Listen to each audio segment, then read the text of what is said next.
Headline news. Blackpool residents take part in Big Beach Clean to help marine life.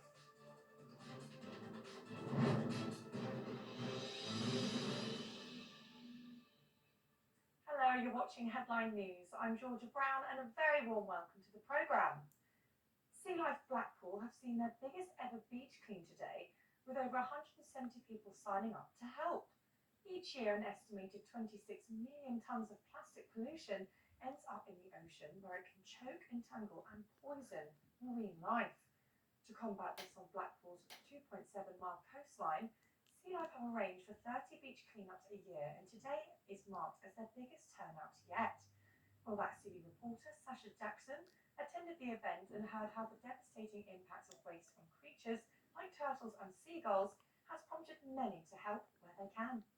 We've had 350 people sign up for our beach clean today, which is amazing. That's 112 separate responses, and there's about 60 to 70 businesses across the Fylde coast that are all taking part. We do about 30 beach cleans a year, and our aim is to make sure that we get the message about conservation out there as much as possible, but also to actually go and see tangible results.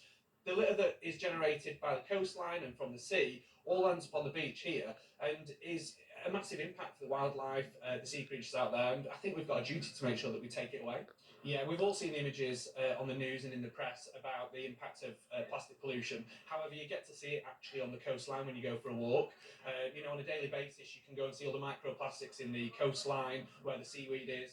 You see birds that have been tangled up in fishing nets, and hopefully we get to them in time. Sometimes we don't, and that's the actual real impact of what's going on. So it's there and everyone can see it. I don't think anyone wants to turn up and see a dirty beach, and we're super lucky. I genuinely believe that we've got one of the best sunsets in the world here in Blackpool, and to be able to sit on a nice, clean, lovely beach, it's a perfect summer's day.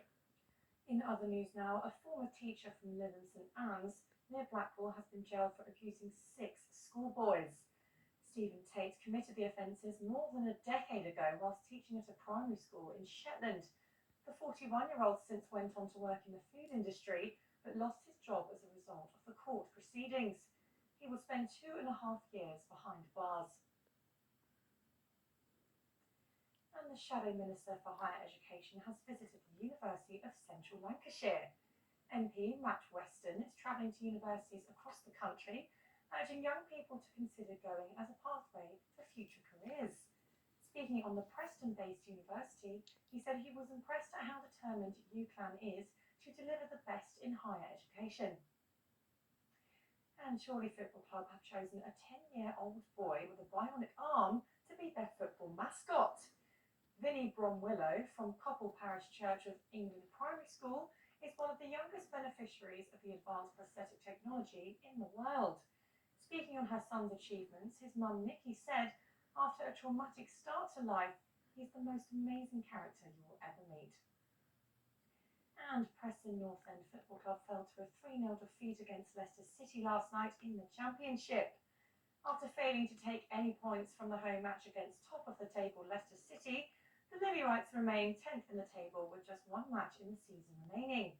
Reflecting on the match, Preston boss Ryan Lowe admitted the goals they were conceded were poor. And we'd love to hear what you think, so please do get in touch with your views, or if you have a story of your own, that should be on the show. Follow us on Twitter, we're on @That'sTVLancs. Get in touch on Facebook by searching for That's TV Lancashire, or you can write to us by dropping an email to lancashire@thats.tv.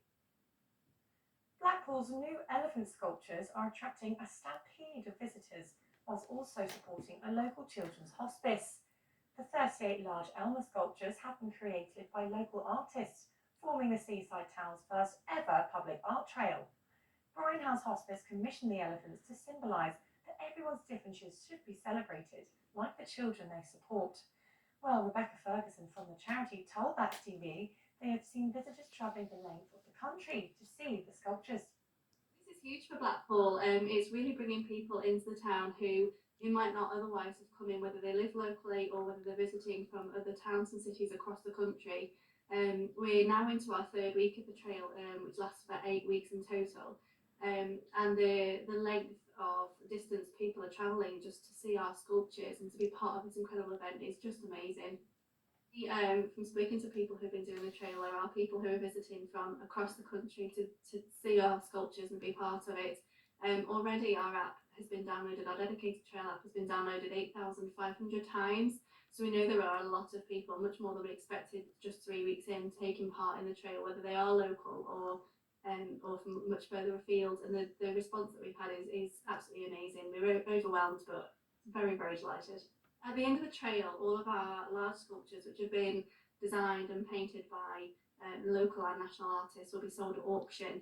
So as well as our sponsorship programme, trail merchandise that we're selling throughout the trail at our dedicated Trust HQ, that auction is expected to raise £150,000 for our charity.